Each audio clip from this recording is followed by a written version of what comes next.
दोस्तों, ये कहानी है एक ऐसी लड़की की जिसकी हाल ही में शादी होती है और शादी को लगभग 24 घंटे भी नहीं हुए थे। वो लड़की जब अपने ससुराल में जाती है और वहां पर वो एक रील्स बनाकर इंस्टाग्राम पे अपलोड कर देती है। अब उसके बाद सब शादी में बिजी होते हैं और अभी घर पे कुछ प्रोग्राम चल रहे थे, इसलिए जो लड़का होता है दूल्हा वो भी घर में ही रहता है। लेकिन जब प्रोग्राम खत्म हो जाता है और वो लड़का गांव में जाता है तो कुछ लोग उससे कहते हैं, मैंने तुम्हारी पत्नी को देखा, बेहद खूबसूरत है। वो लड़का चौंक जाता है कि आखिर इन लोगों ने देखा कहाँ। अभी तो वो लड़की एक दो दिन ही आए हुए हैं और कोई घर पे देखने भी नहीं आया। तो वो लोग बताने लगते हैं कि मैंने उसे इंस्टाग्राम पर देखा। ये सुनकर वो चौंक जाता है और जो लोग थे गांव वाले, उनकी बातें सुनकर लग रहा था कि वो मजाक कर रहे हैं, वो उसके मजे ले रहे हैं, क्योंकि उसकी पत्नी ने जो रील्स बनाकर इंस्टाग्राम पे डाल दिया है। अब ये सुनकर वहां से वो चुपचाप अपने घर आता है और घर आने के बाद वो अपनी पत्नी से कहता है कि आपने जो ये गलत काम किया है, अब ये दोबारा नहीं होना चाहिए। तुमने जो इंस्टाग्राम पर रील बनाकर डाला है, इसकी वजह से हमारे पूरे परिवार की बेइज्जती होगी और तुम्हारी खुद भी बेइज्जती होगी। इसलिए अब ये काम दोबारा मत करना। ये सुनकर उस औरत को बहुत परेशानी होती है और उसे दुख भी होता है। उसे ऐसा लगता है कि वो पूरी तरह से बंध गई है। उसके जो सपने थे, उसकी जो खुशियाँ थी, वो शायद यहाँ पर टूट जाएँगी, बिखर जाएँगी। वो काफ़ी परेशान होती है क्योंकि उसकी आदत थी कि वो अक्सर रील्स बनाकर इंस्टाग्राम पर डाला करती थी और यहाँ पर पहले दिन ही उसे इस तरह से मना किया जा रहा था। ये बात उसे बिल्कुल भी अच्छी नहीं लगती। और शादी हुए अभी 1 हफ्ता भी नहीं हुआ था कि दोनों में वाद-विवाद बढ़ जाता है। लड़ाइयाँ इतना बढ़ती हैं कि जो दुल्हन होती है, वो अपना ससुराल छोड़कर अपने मायके चली जाती है और अपने पूरे परिवार पर, पति सहित 6 लोगों पर मुकदमे दर्ज करवा देती है। जब वो मुकदमे दर्ज करवा देती है, तो उस मुकदमे की जाँच-पड़ताल के लिए, उस मामले की जाँच-पड़ताल के लिए एक दरोगा साहब जाते हैं, जिनका नाम होता है अंकित कुमार। अंकित कुमार जब जाते हैं, जाँच पड़ताल करते हैं, तो ये इस मामले की जाँच पड़ताल करते-करते अंकित कुमार की उस लड़की से नज़दीकी बढ़ जाती है और नज़दीकी इस कदर बढ़ती है कि दोनों 1 ही डेढ़ महीने के अंदर ही अनैतिक संबंध बना लेते हैं और इसी में एक का कत्ल हो जाता है। और ये कहानी जहाँ-जहाँ तक पहुँचती है, लोगों के रोंगटे खड़े हो जाते हैं।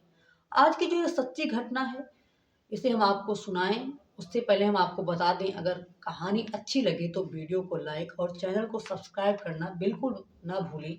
इस चैनल पर पूरी तरह से सच्ची कहानी ही सुनाई जाती है। आज की जो ये सच्ची घटना है, ये यूपी के जिला हमीरपुर की है। हमीरपुर में एक थाना लगता है मौदहा, और मौदहा थाना क्षेत्र के अंतर्गत ही एक गाँव आता है। गाँव का नाम होता है रमना। रमना गांव में एक सड़क, जिसपे 13 नवंबर 2025 की बात है, जहां पर सुबह लगभग 8:30 बजे के समय दो लड़के, लगभग 23 से 24 साल के दो लड़के, सुबह उसी गाड़ी से सड़क पर टहल रहे होते हैं और टहलते टहलते उनकी नज़र एक ऐसी जगह पर पड़ती है जिसे देखकर वो बाइक को रोककर उस स्थान को देखने लगते हैं। दरअसल उस स्थान पर खून के कुछ धब्बे लगे हुए थे और खून बहुत ही ज़्यादा मात्रा में गिरा हुआ था। ये देखकर एक लड़का दूसरे से कहता है कि आखिर ये क्या है? किसका इतना खून बहा होगा? आइए देखते हैं। और दोनों जिज्ञासावश उस खून को, जैसे-जैसे वो खून जहाँ-जहाँ तक गया था, जहाँ-जहाँ गिरा हुआ था, उसका पीछा करते हुए वो झाड़ियों की तरफ चल देते हैं। जब वो झाड़ियों की तरफ चलते हैं और चलते-चलते वो कुछ ऐसा देख लेते हैं, जिसे देखने के बाद उनकी भी हालत खराब हो जाती है। वो पूरी तरह से चौंक जाते हैं। वो उस स्थान को देखते ही चौंक जाते हैं और उन दोनों के मुँह से चीख निकल जाती है। दरअसल उस स्थान पर एक औरत की लाश पड़ी हुई थी और वो लाश पूरी तरह से नग्न थी। उस लाश पर कोई कपड़ा नहीं था और उस लाश को एक कुत्ता खींच रहा था, निचोड़ रहा था। वो दोनों लड़के उसे भगाते हैं और आस-पास के लोगों को उस लाश के बारे में बताते हैं। लोग जैसे इस बारे में सुनते हैं, वहाँ पर भागते हुए जाते हैं।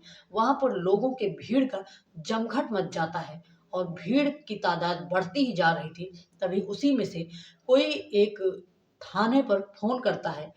जब थाने में फ़ोन करता है, तो थाना प्रभारी उमेश कुमार, सीओ साहब राजकुमार पांडे और एसपी दीक्षा शर्मा भी वहां पर पहुंचती हैं अपनी टीम के साथ। फॉरेंसिक टीम, डॉग वगैरह जो सीआईडी होते हैं, सब कुछ लेकर पहुंचती हैं और जांच पड़ताल बहुत ही गहराई से, तेजी से शुरू हो जाती है, क्योंकि मामला बहुत ही गंभीर तरीके से लिया जा रहा था। अब पूरी पुलिस की टीम जांच पड़ताल करना शुरू कर देती है। वहां पर उस सड़क पर जो रोज आने जाने वाले लोग थे, उनसे जानकारी ली जाती है। जो स्थानीय लोग थे, उनसे जानकारी ली जाती है कि क्या आपने कुछ ऐसा देखा जो बहुत ही अलग था।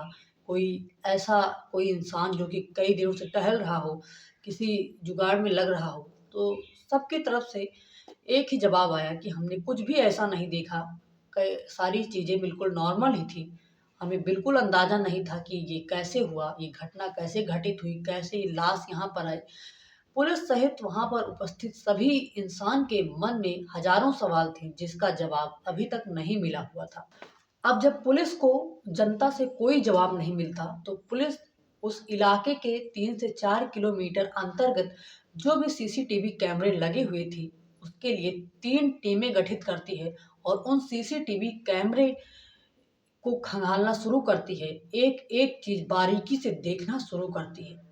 जब सारी टीमें ध्यान लगाकर उन वीडियोज़ को देखना शुरू करती हैं, तो 3 से 4 दिन के अंतर्गत एक एक कर्मचारी की नज़र कुछ ऐसी जगह पड़ती है जो कि बहुत अलग था। एक गाड़ी जो कि बहुत ही संदिग्ध थी, लगभग जब जिस समय पूरी सड़क खाली होती थी, 12 से 1 बजे के बीच वो गाड़ी काफ़ी देर से उसी सड़क पर मंडरा रही थी, इधर से उधर घूम रही थी, जिस पर उसकी नज़र जाती है और उस गाड़ी का नंबर भी ले लिया जाता है। उस गाड़ी का नंबर था यूपी 16 AA 9499। इस गाड़ी के नंबर के आधार पर इस गाड़ी के मालिक तक पहुंचने की पुलिस की टीम पूरी कोशिश करती है और जब जांच पड़ताल की जाती है, तो इस गाड़ी का जो मालिक होता है, उसका नाम होता है देवेंद्र कुमार। जो देवेंद्र कुमार है, वो महोबा जिला का एक गांव है, कबरे गांव, वहां का रहने वाला था। पुलिस की टीम वहां पर जब जाती है, तो देवेंद्र कुमार चौंक जाता है और काफी घबरा जाता है। जब उससे पुलिस पूछताछ करने लगती है, तो वो कहता है, सर, मैं इस घटना के बारे में कुछ भी नहीं जानता। पुलिस की टीम कहती है कि तुम्हारी गाड़ी उस 12 नवंबर को वहां पर क्यों घूम रही थी जिस इलाके में लाश मिली हुई है, और उस इलाके के आसपास कई बार तुम्हारी गाड़ी सीसीटीवी कैमरे में आते जाते हुई दिखी है। देवेंद्र कुमार तुरंत साफ कह देता है कि दरअसल ये गाड़ी तो गई थी, लेकिन मैं उस गाड़ी में गया ही नहीं था। एक दरोगा साहब हैं जिनका नाम है अंकित कुमार, उन्हें किसी शादी समारोह में जाना था। उन्होंने ही ये गाड़ी ले गई। उन्होंने ही ये गाड़ी लिया था और शादी समारोह में जाने के लिए लिया था। अब पुलिस का माथा ठनका और जांच पड़ताल करते हुए ये जो पुलिस की टीम है, अंकित कुमार जो कि दरोगा के पद पर तैनात हैं, उनके पास पहुंचती है। अब जब अंकित कुमार के पास जाती है पुलिस, तो उसी समय अंकित कुमार का नंबर ले लिया जाता है। जो अंकित कुमार है, वो रायबरेली का थाना एक लगता है जिसका नाम लालगंज होता है। लालगंज के मोहम्मद मऊ गांव का निवासी होता है अंकित कुमार, जो कि दरोगा है इस समय, और इस समय उसकी पोस्टिंग महोबा में थी और उसके पिता का नाम राजकुमार था। अंकित कुमार के घर जब पुलिस पहुंचती है, तो वहां पर अंकित कुमार था ही नहीं। उसके बाद पुलिस उसके मोबाइल की सीडीआर निकालती है, उसका पूरा जांच पड़ताल करना शुरू करती है उसके नंबर के आधार पर कि उसका इस समय किस किस से कांटेक्ट है, वो कहाँ कहाँ जा रहा है, उसकी लोकेशन चेक करती है। तो लोकेशन जब चेक करती है, तो 12 नवंबर की रात को कई बार इसी लोकेशन में पाया गया, जिसके आधार पर पुलिस का शक और भी ज़्यादा गहरा होता गया। अब जब पुलिस घर पे जाती है, तो घर पर तो वो था नहीं, पूरी तरह से जांच पड़ताल की जाती है और जब वो उसकी जांच पड़ताल की जाती है उसके नंबर के आधार पर, तो उसकी तो शादी नहीं हुई थी अंकित कुमार की, लेकिन फिर भी वो एक ही महिला से कई बार फ़ोन पर बात किया था। उसके फ़ोन की जब सीडीआर निकाली गई, तो एक ही महिला से कई बार बात किया, घंटे 2-2 घंटे। तो पुलिस उस महिला के बारे में जानने की कोशिश करने लगती है कि आखिर वो महिला कौन है। अब पहले तो पुलिस अंकित कुमार के पास जाती है जो कि दरोगा हैं, वो अपने सरकारी आवास में पाए जाते हैं।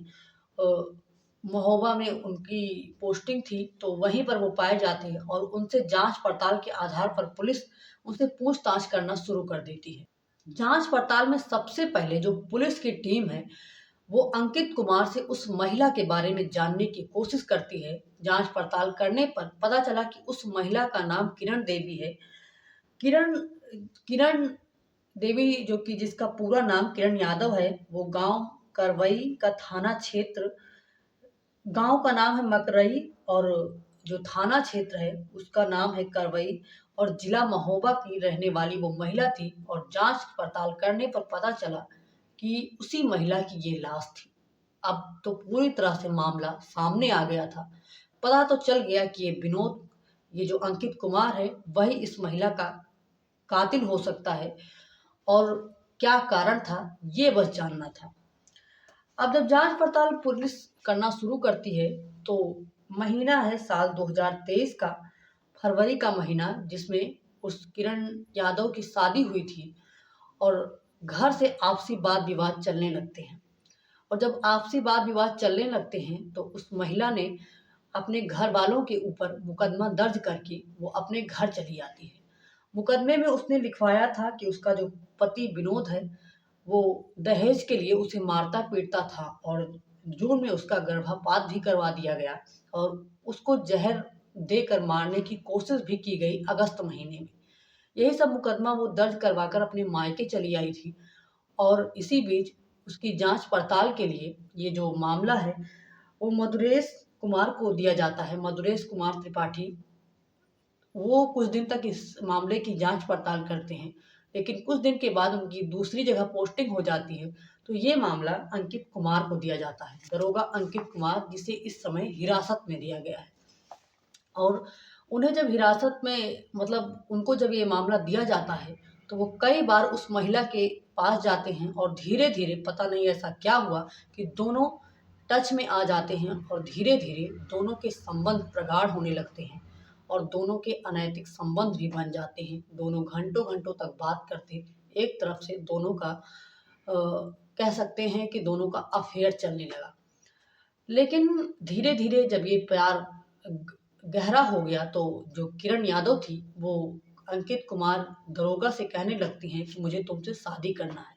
लेकिन जब किरण यादव बार-बार अंकित कुमार से शादी के लिए कहती, तो अक्सर जो अंकित कुमार था वो शादियों के लिए जो शादी करने से मना कर देता या बातों को टाल देता, दूसरी बातें करने लगता। तो किरण यादव को ये लगने लगा कि ये शायद शादी नहीं करना चाहता, ये सिर्फ़ मुझे यूज़ कर रहा है। तो धीरे-धीरे जो किरण यादव थी, उन्होंने अंकित कुमार को धमकियाँ देना शुरू कर दी कि अगर तुम मुझसे शादी नहीं करोगे, तो मैं रेप का केस लगाकर तुम्हें अंदर भिजवा दूँगी। अब इन धमकियों से कहीं न कहीं अंकित कुमार डरने लगा और कुछ दिन तक उससे बातचीत करना पूरी तरह से बंद कर दिया। अब 11 नवंबर 2025 की बात है, जब किरण यादव फिर से ज़बरदस्ती अंकित कुमार के पास कॉल करती हैं और 12 नवंबर को जो अंकित कुमार है, वो कहता है ठीक है आओ मिलते हैं। हमीरपुर जिला है और गाँव लगता है रमना, जहाँ पर ये दोनों उस समय रात के लगभग 1:14 पर वो गुज़र रहे थे। वो काफ़ी देर तक उसी इलाके में मंडराते रहते हैं, बातचीत करते रहते हैं, लेकिन किरण यादव को भनक तक नहीं लगती कि आखिर वो करना क्या चाहता है, उसके इरादे क्या हैं। अंकित कुमार के इरादे कुछ अलग ही थे, वो इंतज़ार में था कि कब आधी रात से आगे गहरी रात हो, जब लोगों का आना-जाना बंद हो जाए, तो वो अपना कांड करके और यहाँ से रवाना हो जाए।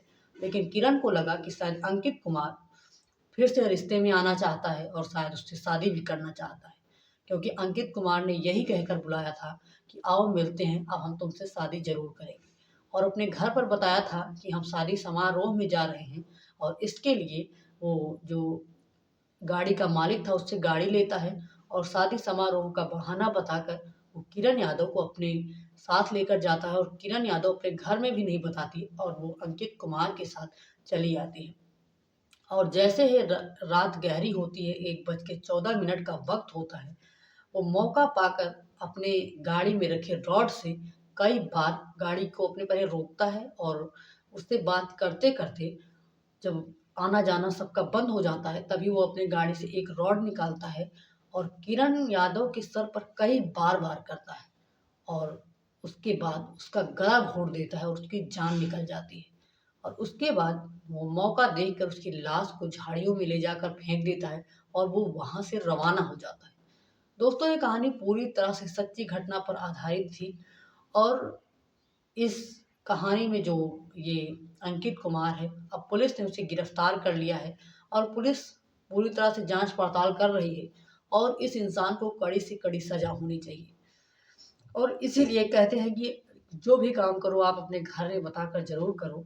अगर आज किरण यादव के घर वालों को भी नहीं पता चल पाया कि आखिर उसकी बेटी के साथ हुआ क्या,